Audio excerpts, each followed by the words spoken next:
Você confere agora a trajetória do mestre que retratou como ninguém o homem, o trabalho e a terra. O Arte Sem Fronteiras traz uma homenagem ao centenário do pintor Cândido Portinari.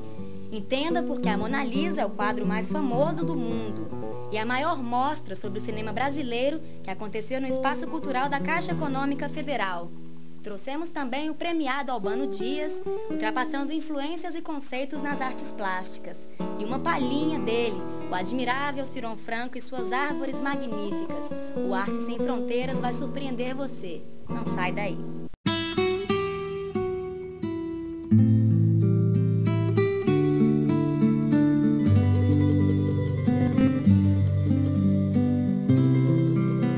Você vai acompanhar neste bloco a vida e a obra de um dos mais importantes pintores brasileiros, que faria 100 anos em 2003.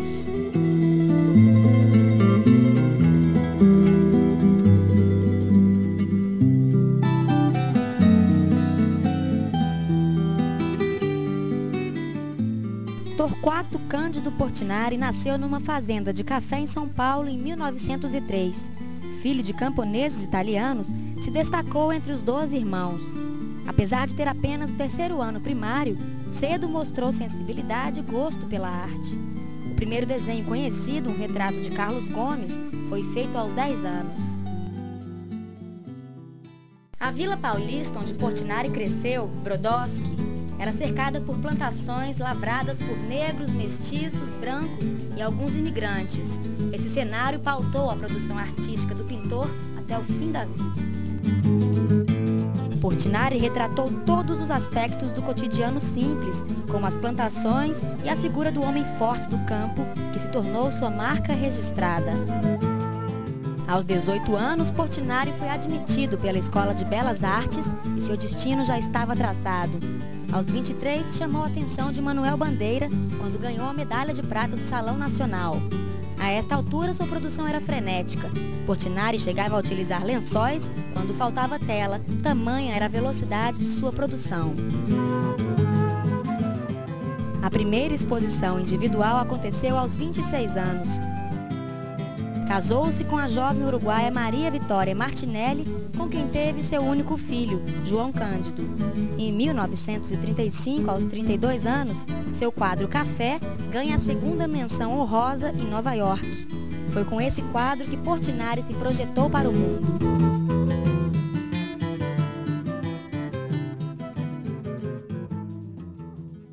Nesta época, a crise econômica assolava os Estados Unidos. Depois da quebra da Bolsa de Valores, a recessão afetou diretamente a vida dos menos favorecidos. Os temas sociais passaram a ser uma febre entre os artistas. O figurativismo surge escancarando os calos e o rosto dos camponeses proletários. Homens deformados com o peso dos sacos que trazem aos ombros. Os pés enormes das figuras parecem ligar-se à terra. O Brasil já não podia ficar alheio ao reconhecimento internacional do pintor. Foi lá, em Nova York, que Portinari se impressionou com a Guernica de Picasso. A guerra cubista e sem cores marcaram o artista. Os monumentais painéis Guerra e Paz, feitos por Portinari para a sede das Nações Unidas, refletem o impacto que Picasso promoveu na obra do pintor. Enquanto os nazistas estão no poder na Alemanha, no Brasil, o Nordeste é atingido por grandes secas. Os retirantes presentes em algumas de suas obras ainda não nos deixam em paz. Comunista afiliado, foi candidato a senador, mas as coisas não estavam muito boas no Brasil. Como outros intelectuais, Portinari chegou a ser interrogado pela polícia. Por ser comunista e também aceitar encomendas do governo, Portinari foi alvo de muitas críticas. Essa contradição foi um dos motivos que levou o artista a se afastar aos poucos da política.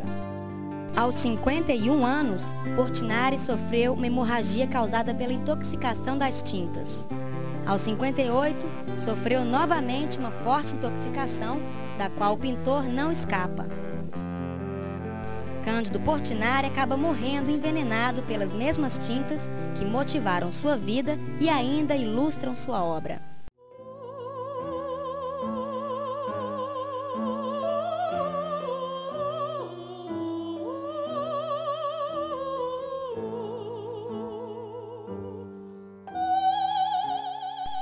Dona Baiana e 4 mulheres, até então inéditas, foram apresentadas na ocasião da comemoração do centenário do pintor.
No próximo bloco você confere a Mona Lisa e vai entender por que ela é a pintura mais famosa do mundo.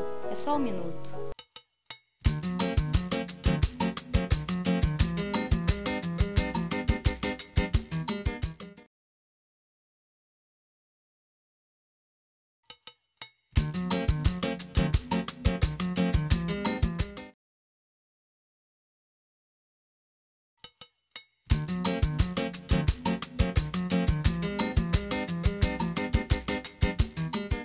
A importância da Mona Lisa se deve ao fato de ela ter trazido nova dimensão de realismo e veracidade na arte da pintura. Feita pelo gênio Leonardo da Vinci, é provavelmente a pintura mais famosa do mundo. Surpreendentemente pequeno, o quadro vem inspirando livros, poemas, pinturas e esculturas há 500 anos. A maior e mais completa exposição do cinema nacional está em Brasília. O Arte Sem Fronteiras conferiu tudo.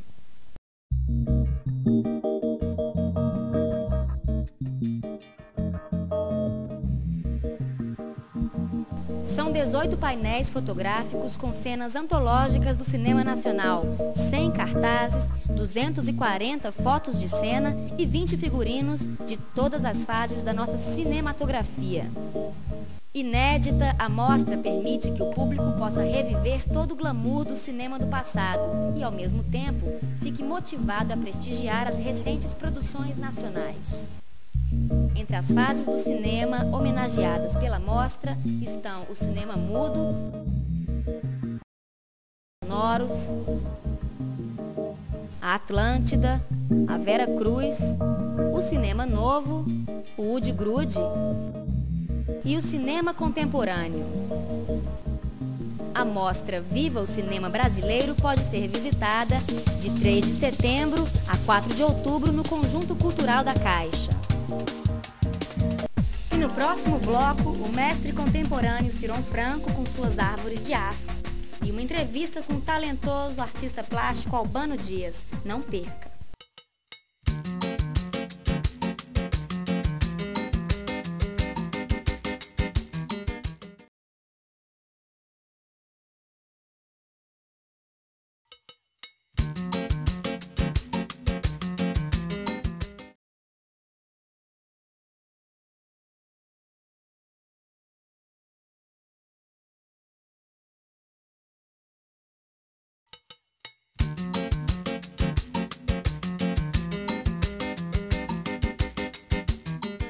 No meio do Planalto Central, na divisa entre Goiás e o Distrito Federal, erguem-se duas enormes árvores, retorcidas e cortadas em aço, pesando mais de 1 tonelada cada uma.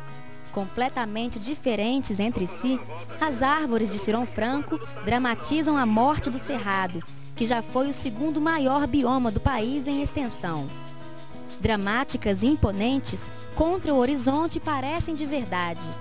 Figuras humanas, animais e insetos compõem a trama dos galhos, formando um pequeno e perfeito ecossistema.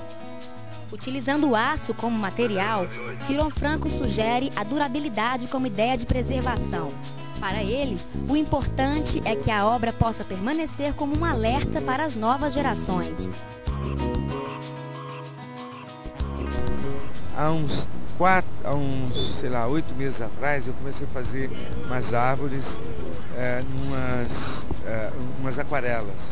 Nem sabia que era para fazer isso ainda. Aí, quando eu fiz na aquarela, eu senti que ela não era uma pintura, ela era um objeto. E na verdade, isso para mim é uma espécie de desenho em aço, assim, no espaço. Porque o vermelho, assim, ao longo da história, ele representa também a paixão, a morte, o socorro também, né? Pensei porque vai ficar sempre com esse fundo azul maravilhoso. De vez em quando entra uma nuvem dentro da árvore. Se você começar a filmar, você percebe que em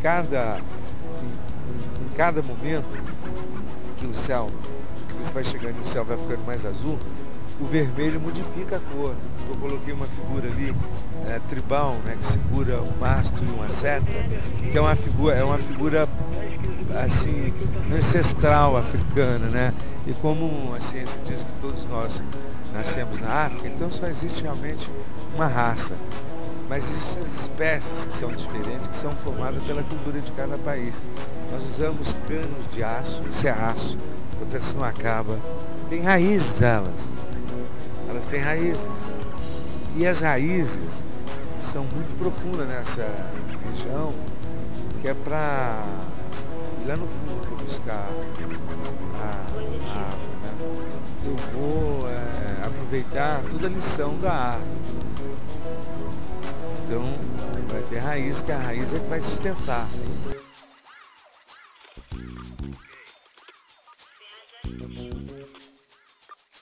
Porque eu nunca consegui ser coerente.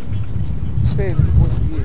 Consegui fazer uma coisa o tempo todo, vou fazer uma série. E hoje estou fazendo uma série, de repente daquela série já entrou outro negócio. Eu tinha até grilo com isso. Com o tempo eu fui aceitando isso em mim, entendeu? Você faz, refaz. E às vezes você fica, eu fico fazendo coisas que depois de 2, 3 meses eu vou pegar aquela primeira, que ainda era a melhor ideia, entende?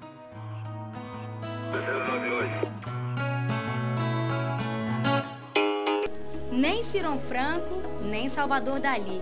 O contemporâneo Albano Dias não pretende nada e nem parecer com ninguém.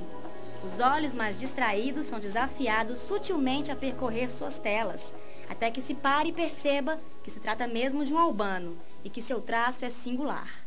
O albano é um jovem premiado. Além de ter sido festejado em Nova York, ganhou um prêmio aqui em Brasília. Albano, como é que foi a história do seu prêmio?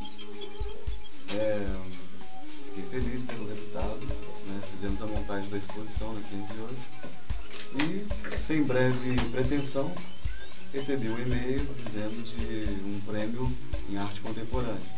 Então, até mesmo pela categoria, ou não seja técnica, e sim pelo momento contemporâneo, fiquei feliz.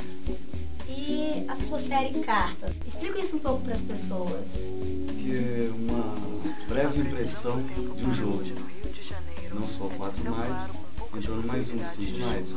Pé, mão, árvore, sol e ilha. Então isso proclamará uma indicação de pontos até chegar a uma escultura enterrada, ou seja, plantada. Então as telas indicarão esse jogo para o encontro dessa escultura plantada. O observador ele passará a observar as telas em datas, em pontos diferentes, até o encontro da escultura plantada. É meio que trabalhar em cima da palavra cultura, cultivar para depois ser colhido. Albano, e os naipes? Explica um pouco sobre cada naipe. Bem, pé é muito de você seguir, sair desses posicionamentos estáticos, você sempre está prosseguindo. Mão é o seu fazer, é o seu talento. Então tem um pouco da ligação com a própria escultura.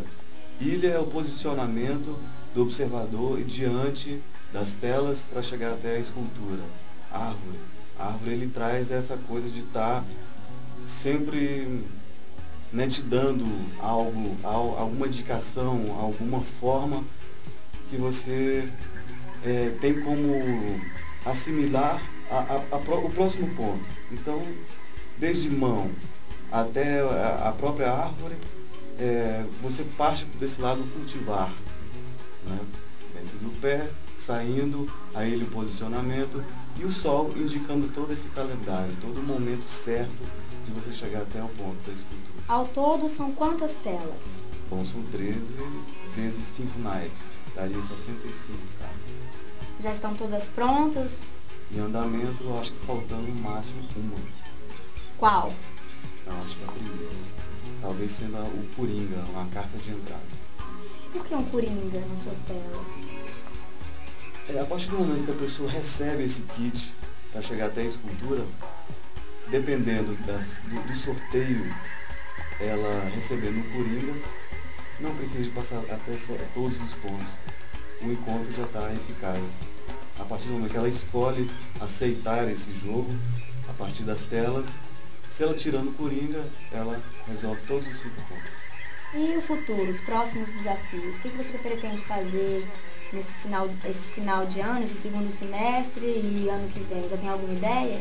Bom, algumas exposições já para se cumprir, mostrando algumas rajadas também nas próprias telas, rajadas urbanas, para indicação das esculturas plantadas. O futuro é esse, é colher as esculturas que são plantadas. É um segmento, é um projeto amplo de uma tese que ele sempre se multiplicará a partir do momento que se introduz. Vamos supor, são 5 esculturas plantadas. Daqui a 5 anos, mais 5 esculturas. Mais 5 anos, mais 5 esculturas. Então, sempre trabalhando com esse número 5, com acompanhamento, né, das telas, 13 telas, até a escultura plantada. O futuro é sempre estar colhendo esse, né, primeiro projeto. O Arte Sem Fronteiras vai ficando por aqui. Até sábado que vem.